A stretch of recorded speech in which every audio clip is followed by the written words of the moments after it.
I just want to close my hand around somebody's throat until I stop saying that stupid shit that they're saying. And the passengers, they're always saying stupid shit. And I just smile and I go, oh, really? That's great. Ha ha, I love it. Oh, I love being a limo driver. I love it. I love it. I love it. I never want to retire because what is retirement? It's death. I hate driving kids, especially the fat kids. You see this gun up here? I've had to pull that a few times and it's always on a fat kid. They have no respect for limo drivers or their vehicles. This one little hyped up 8-year-old, I picked him up at the airport, taking him to his rich parents in Beverly Hills. And this little porker, he pulls out a 5-pound bag of M&Ms. Then he scarfs the whole thing in just a few minutes. Then he's bouncing all around my limo. Then he kicks out a side window and he jumps into traffic. Ah! Worst day ever. Why do I still drive a limo at my age? Because of an incident that happened with a client decades ago. She was a very powerful businesswoman, and she was a witch. And she put a curse on me. She said I'd be driving this limo for the rest of my life. And why? It's because I said something about her makeup. She hops into the limo and I make a comment about her makeup. It was all messed up and I didn't want her to look bad. Turns out that, that was actually just the way her face was. She got so pissed. I mean, I thought she was insane. Her eyes started glowing weird and then if you've ever been cursed, you kind of feel it in your gonads and weird parts of your body. You know you've been cursed. Except if you don't know, that happens too. There's a lot of people that are cursed and they don't even know they're cursed. Like there's some schlup that lives his whole life just making billions. He thinks that's the game. That's not the game. The game is finding self-knowledge and self-worth in a world of cacophony. That's the game. I drove John Wayne one day. And he goes, driver, could you take me to the nearest liquor store? I ran for president back in the 60s. I got over 1 million votes. My platform was really simple. It was just get rid of all these government agencies, get rid of the entire government except for the Department of Defense. Give them all the tax money. Then it would just be me and 10 million soldiers who do what I say. I would have been a great president. I could have transformed this world. But, I'm happy being a chauffeur, I am. What you think, you manifest in this world. What you think, you become. And every day I wake up thinking, I am a chauffeur. And sure enough, I'm a chauffeur. See, it works.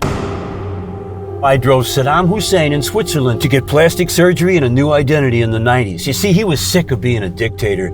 He was so over it, I could see it in his eyes. So when they hanged Saddam and his head popped off, that wasn't really his head, that was his double. No, the real Saddam, he is alive today. And he is somebody you know. For all the spicy details, read my new book, Saddam Hussein, The Untold Story. This is my first book in a whole series of books I'm going to write about dead people who are secretly alive and running the world. What was that sound? Oh no, it's not Saddam again. He's not coming back. No, Saddam, I didn't say anything.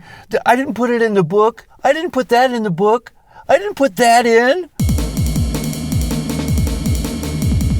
So I'm driving Michael Jordan to a Lakers game from the casino back in the 90s, and he wants conversation. So I'm saying, hey, Mr. Jordan, how can you jump so high? It's unreal to watch. So he says, I am going to tell you a secret.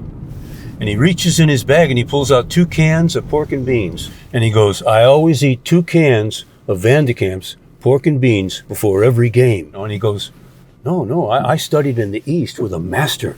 This guy was a master fighter. He taught me sphincter control. I get that little extra edge, that little extra push. That's how I get that extra height.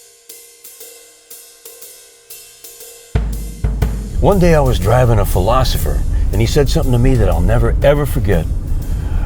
I forgot his name. This was decades ago. I forget when. I sure remember what he said to me. Or maybe it was a woman. All right, so I really don't remember who said it to me. but I sure remember what they said. I think I was driving in Vegas at the time. All right, so I don't remember where it was, or where I was driving or anything else, but I do remember what they said.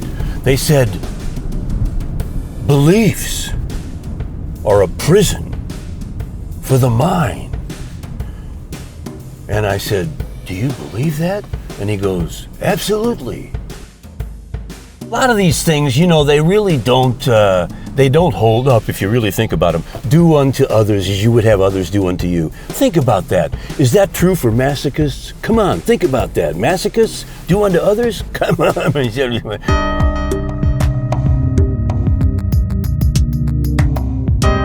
I've had some spiritual problems in my life. I was searching for the truth for quite a while. And Billy Graham gets into my limo. He says, son, you've got to find your way home. And then he pulls out the Bible and he says, you've got to read the Holy Word and you've got to practice the holy doings of it. And I was so moved by what Mr. Graham was telling me that he just really transformed the whole day. And then he got out and it took maybe 20 minutes before it faded away. Hey, watch out, motherfucker! I was a Christian for maybe 20 minutes, maybe even a half an hour. Something in the way she mows me attracts me like no other mower. Musicians, they're a funny bunch of people. Back in the 60s, I go to this nice mansion in Bel Air, and I pick up this guy and I go, hey, you're Paul McCartney, that new Beatles group, right? And he goes, yeah, but keep it quiet. And he tells me to go to a graveyard. So I stop in front of this graveyard, and guess who comes out? Another Paul McCartney. So now I got two Paul McCartneys in the car. So one of them saying, no, it'll work, Paul. You can't do day gigs, right? I can do day gigs. And he's been trying everything, dogs, cats, horses. He says it's not the same. It's, human blood is kind of what. So he says it's a rough gig being a vampire. Cheney, Rumsfeld, Bush, man, I drove them all. Reagan, yeah. All of them. Some of them, they act nice. Some of them, they don't, But I'll tell you, in the world of power, nobody's safe. Here's a little thing I learned from Alan Watts. A king always sits with his back to the wall. He never lets anybody be behind him. He always has a secret exit to his palace or the room that he can get out and then he can blow something to where it'll blows up the corridor or whatever. That's what they got to do, man. If you want power, you got to pay the price.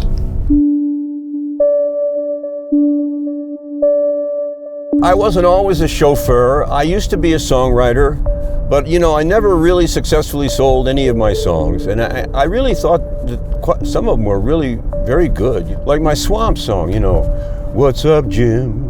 Lights a little dim. How does it go now? No, I can't even remember it. I got a song for every occasion, no kidding.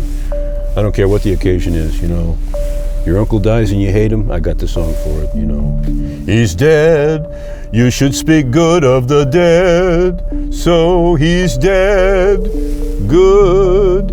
Love is cheap, even deep in a swamp. And all the ducks and geese go cuckoo every time they poo-poo naturally. It goes on like that. It's just a killer song. It's fun, it's light, it's poppy. I thought it would be perfect for, like heavy metal.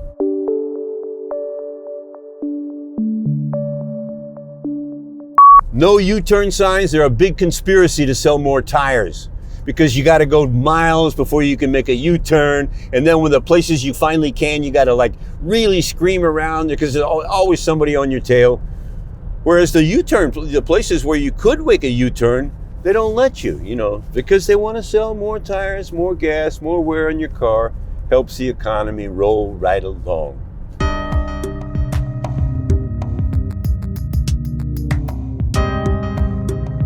When you're in the circles of power, like I've been for 30, 40 years, you see things you'll never forget, but you wish you could.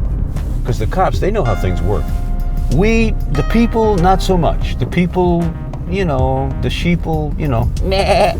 The people just think everything is good, and that's fine. That's what they should think. They shouldn't worry their pretty little heads. Here's how you can tell if you're a slave in modern society. You see, you might be a slave and you don't even know it. For example, I was a Boy Scout. You know, I was in a Boy Scout troop and everything. And then I started thinking, what is this we're saying? Now think about it. If you had a slave, what would you want them to be like? And then you go back to the Boy Scout motto. A Boy Scout is trustworthy, loyal, helpful, friendly, courteous, kind, obedient, cheerful, thrifty, brave, clean, and reverent. Aren't those all slave qualities? I'm telling you, we think we're free. We're not free. We're fee. Get rid of the R and you know what we are. We're money machines for the few people that do run things. And I'm not even sure they're people, really. They could be I don't even think the reptiles are in charge. I actually think it's a group of telepathic, invisible giants that run this whole section of the galaxy. You know, and we're running this way and that way, but we're not free. We're nowhere near free. Every move we make has been pre-thought out by those little green bug. Wisdom in a can, wisdom in a jar. Wisdom goes near and wisdom goes far. Oh yeah, philosophy. Was this guy a philosopher? What was it, a guy? I'm not really sure anymore. Maybe I hallucinated the whole thing. Tell you the truth, I really can't remember anything. The best thing that's happened to me as a chauffeur is this hat here. I didn't used to wear a hat. And then I drove this wizard kind of a guy down to South Central and he gave me it. He says, this is a respect hat. He says, you won't believe it.